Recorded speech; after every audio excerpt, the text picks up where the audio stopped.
தெய்வங்களிலேயே பச்சை பட்டினி என்கின்ற விரதத்தை மேற்கொண்டு இந்த உலக மக்கள் எல்லாரும் என் குழந்தைங்க அவங்கெல்லாம் நல்லா இருக்கணும்னு விரதம் இருக்கின்ற அம்பிகை சமயபுரத்தம்மன்.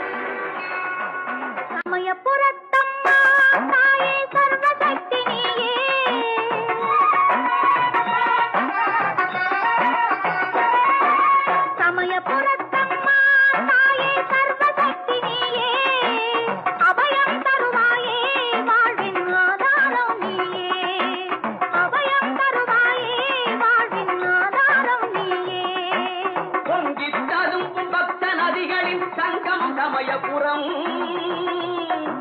சமயபுரம்